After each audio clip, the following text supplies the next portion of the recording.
Pig. An omnivorous domesticated hoofed mammal with sparse bristly hair and a flat snout for rooting in the soil, kept for its meat. In another definition, the popo, the popo, the popo, The popo. the popo.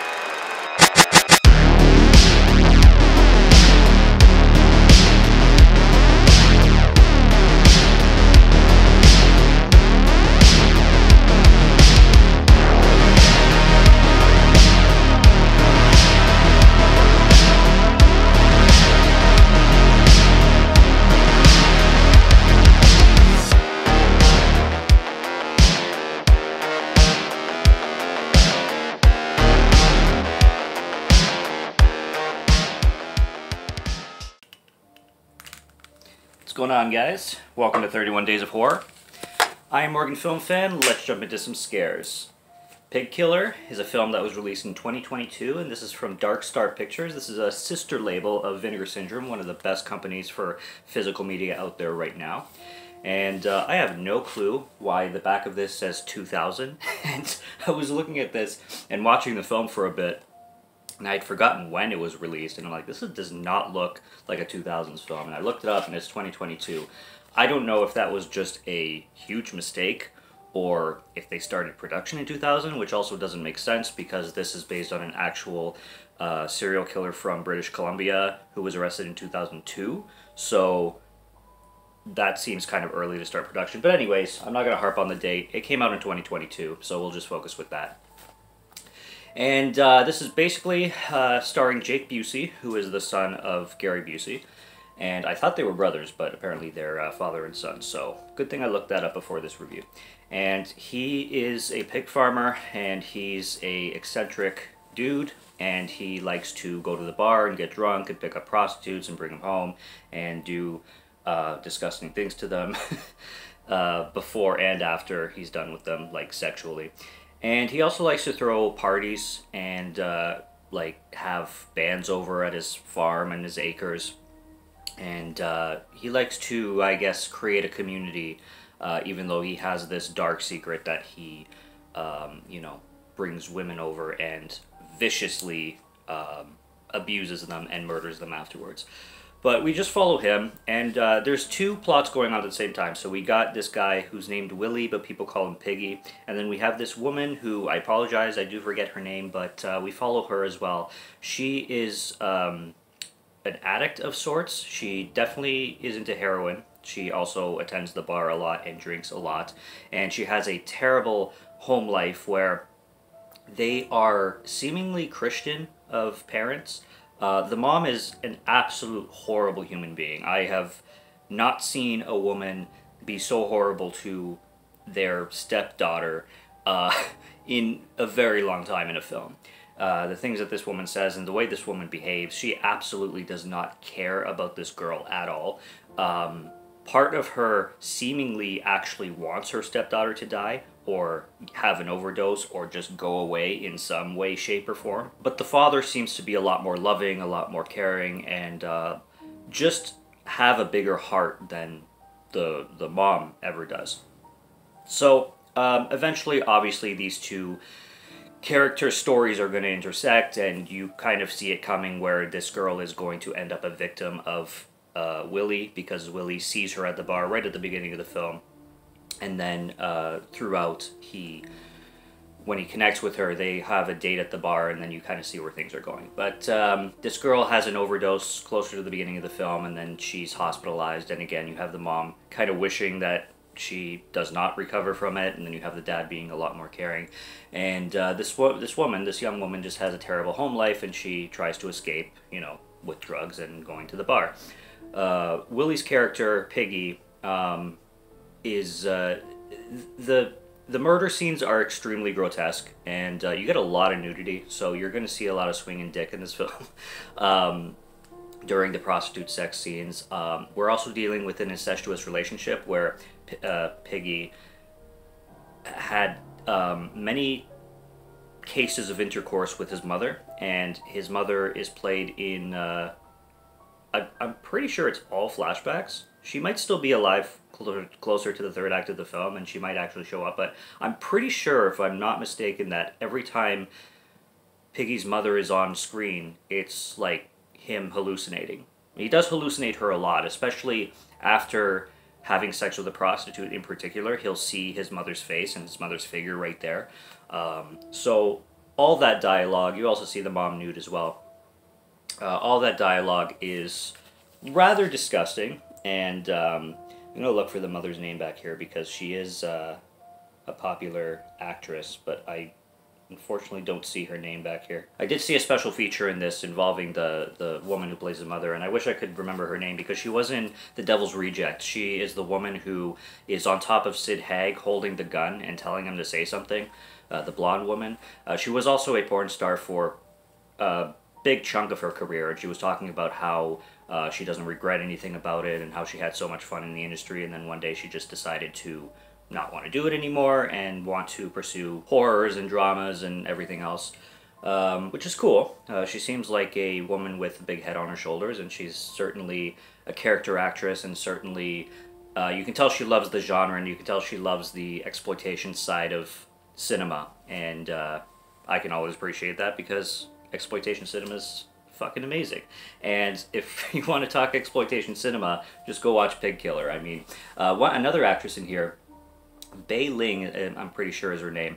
This woman, again, another character actress. She's character actress, however you say it. She's a Chinese actress, and I've only seen her in one Chinese film called Dumplings, and she was in Crank 2.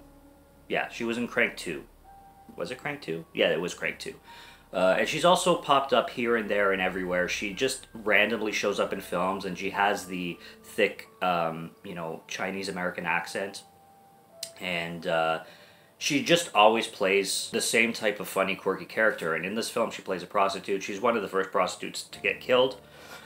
And her death is lengthy and brutal. And again, you get a lot of, you get all practical effects in this film, which I actually very much appreciate, but there are some funny moments where he's, like, when she's decapitated and he's using her head and feeding her head to the pigs, where you can tell it's like a prosthetic head, and it can kind of come across a little bit comedic, but all the gore, like I said, and all the murder scenes are all practical, and there's scenes where he's feeding body parts into this grinder and shit like that.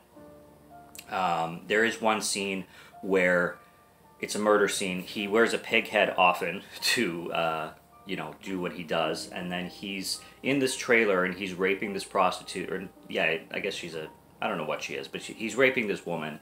And it involves a needle, and it involves the eyeballs. So, squeamish about eyeballs and needles. Watch out for that scene because, I was wincing and cringing a little bit to that one for sure.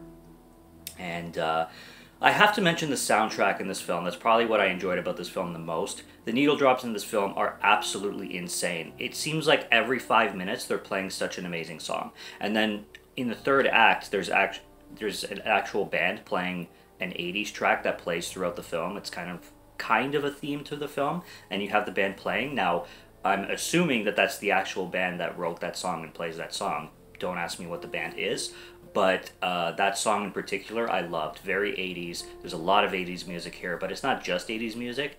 It's just perfect needle drops that really emphasize the film. Now, this film being based on a true story, I think they went way too much on the exploitive side, and this film doesn't seem to pay a lot of respect if this is based on a true story, or it doesn't seem to handle the source material and the subject matter in a professional way at all. This just seems like an exploitation film for exploitation's sake, and if it was fictional, I probably could enjoy it more, but just seeing true story on it, and who knows how much in this film is actually true, but Gary Busey does I apologize.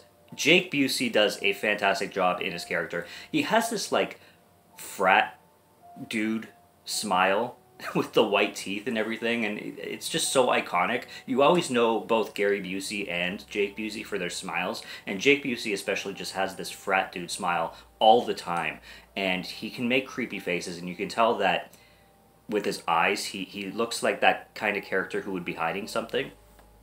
So he does a good job there, but this film just feels way too goofy to buy into the true story or take the true story seriously. And like I said, if I don't know how much of it is true, but for a true story, it's not the greatest film. I'd rather this film just kind of play out fictionalized and just be exploitive for exploitive's sake, but take away the whole like true nature behind it, because you can't really take a film like this seriously, and that's what's unfortunate if it's, you know, based on true events. But I have to give the biggest praise to the soundtrack. That's the biggest thing that I liked about this film the most. And I can't say that it's not fun, and if you're a gorehound, and if you don't mind seeing, you know, nudity and a lot of enacted penetration, a lot of it, then it's entertaining enough, and it's a cool film. I like that original cover as well. And it's loaded with special features. You got behind the scenes and interviews with a few people, making of. You got auditions back here. Canadian Bacon, the making of Pig Killer.